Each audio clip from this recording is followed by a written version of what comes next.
ಸ್ಪಷ್ಟನೆ ಕೊಡುವಂಥ ಟೈಮ್ ಅಲ್ಲ. ಆದರೂ ಕೂಡ ನಾನು 5 ಸಿನಿಮಾ ಮೂರ್ತುಗಳು ಎಲ್ಲ ಕಥೆಗಳು ಈ 10 ತಿಂಗಳು ನಾನು ಸುಮ್ಮನೆ ಕೂತಿರಲಿಲ್ಲ.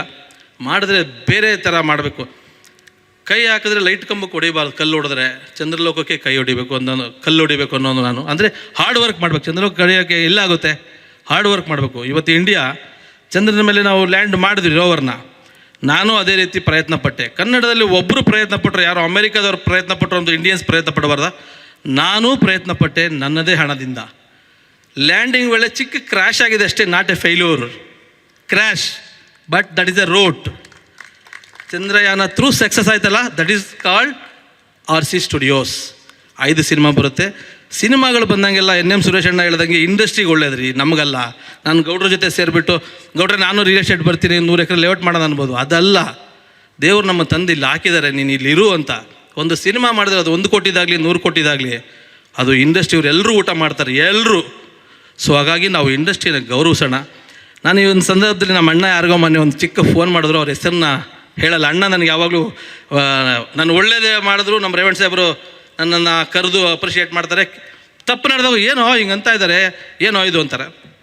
ನಮ್ಮ ಯಾವುದೋ ಒಂದು ಕಾರಣಕ್ಕೆ ಯಾರಿಗೋ ಒಂದು ಫೋನ್ ಹಾಕ್ತಾರೆ, ಅಣ್ಣ ಎಲ್ಲ ಅಣ್ಣ ಹಿಂಗೆ ಮಾಡಿಬಿಟ್ಟು ಅಣ್ಣ ಅಂತ ಯಾರೋ ದೊಡ್ಡ ಒಬ್ಬ ನಿರ್ಮಾಪಕರು. ನಾನು ಈ ಸಂದರ್ಭದಲ್ಲಿ ಹೇಳೋಕ್ಕೆ ಇಷ್ಟಪಡಲ್ಲ, ಶಾಕ್ ಆಗ್ಬಿಡುತ್ತೆ ನನಗೆ. ಹೌದಾ, ಚಂದ್ರು ಆ ರೀತಿಯಿಂದ ಅಫೆನ್ಸ್ ಮಾಡಿಬಿಟ್ಟವನ ಅಂದರೆ ನಾನು ಇಂಡಸ್ಟ್ರಿಗೆ 100 ಕೋಟಿ ಹಾಕಿದ್ದು ತಪ್ಪ, ನಾನು ಇವರೆಲ್ಲರಿಗೂ ಇಷ್ಟು ಜನ ಕೆಲಸ ಕೊಡ್ತಿದ್ದು ತಪ್ಪ, ನಾನು ಇವೆಲ್ಲ ಕಾಡ್ತು. ಅದಲ್ಲ ಸರ್, ಕೆಲಸ ಮಾಡಿ.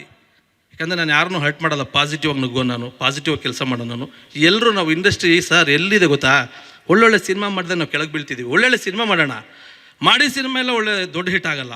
ಪ್ರಭಾಸ್ ಅವ್ರದ್ದು ಫ್ಲಾಪ್ ಆಗುತ್ತೆ, ರಜನಿ ಸರ್ದು ಫ್ಲಾಪ್ ಆಗುತ್ತೆ, ಎಲ್ಲ ಸಿನಿಮಾ ಫ್ಲಾಪ್ ಆಗುತ್ತೆ. ನಮ್ಮದು ಕೂಡ ಒಂದು ಸಣ್ಣ ಕ್ರ್ಯಾಶ್ ಆಗಿರ್ಬೋದು. ಸರ್ಕಾರಕ್ಕೆ ನೀವು ನಂಬಬೇಕು, ಓಪನ್ ಆಗಿ ಹೇಳ್ತಾ ಇದ್ದೀನಿ, 20 ಕೋಟಿ ನಾನು ಟ್ಯಾಕ್ಸ್ ಕಟ್ಟಿದ್ದೀನಿ ಬಿಕಾಸ್ ಕಬ್ಜಾಯಿಂದ. ಓಪನ್ ಆಗಿ ಹೇಳ್ತೇನೆ, ಯಾರಾದರೂ ಹೇಳ್ತಾರಾ? 20 ಕೋಟಿ ಟ್ಯಾಕ್ಸ್ ಕಟ್ಟಿದ್ದೀನಿ. ಎಷ್ಟು ಜನ ಊಟ ಮಾಡಿರ್ತಾರೆ? ಎಷ್ಟು ಜನ ಇಂಡಸ್ಟ್ರಿ ಬದುಕ್ತೀವಿ ನಾವು?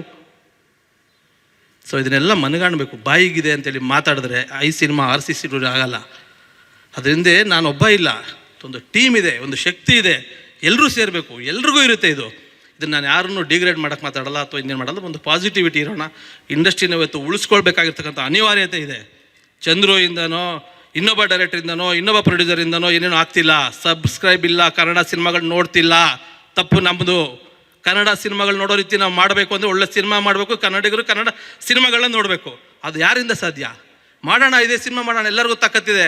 ಒಳ್ಳೊಳ್ಳೆ ಡೈರೆಕ್ಟರ್ ಚಾನ್ಸಸ್ ಇಲ್ಲ, ಕಣ್ಮುಂದೆ ನೋಡ್ತಿದ್ದೀನಿ. ನನ್ನ ಕತೆಗೆ ಹೇಳಕ್ಕೆ ಬರ್ತಾರೆ, 2 ದಿನ ಅಲಿಸ್ತಾರೆ, ಕತೆಗೆ ಪ್ರೊಡ್ಯೂಸರ್ ಕೊಡಲ್ಲ. ಅದಲ್ಲ ಸರ್, ಒಳ್ಳೊಳ್ಳೆ ಪ್ರೊಡ್ಯೂಸರ್ಗಳು ನಾವು ನಿಂತ್ಕೊಂಡು ಒಳ್ಳೊಳ್ಳೆ ಪ್ರತಿಭೆಗಳು ಕೊಟ್ಟು ಒಳ್ಳೊಳ್ಳೆ ಸಿನಿಮಾಗಳನ್ನ ಮಾಡಿದಾಗ ಕನ್ನಡ ಸಿನಿಮಾ ಕಡೆ ನೋಡ್ತಾರೆ. ಸ್ವಾದಿಷ್ಟತೆಯ ಸ್ವಾದ, ತಾಜಾತನದ ಆಹ್ಲಾದ, ಉತ್ತಮ ಆರೋಗ್ಯ ಮತ್ತು ಹೆಚ್ಚಿನ ರೋಗ ನಿರೋಧಕ ಶಕ್ತಿಯ ವೃದ್ಧಿಗೆ ಈಗ ನಿಮಗೆ ಸಿಗುತ್ತಿದೆ ಉತ್ತಮ ಗುಣಮಟ್ಟದ ಪೌಷ್ಟಿಕಾಂಶ. Shri Vaidik millet health mix, ಇದು ಸಿರಿಧಾನ್ಯಗಳ ಸಂಪತ್ತು.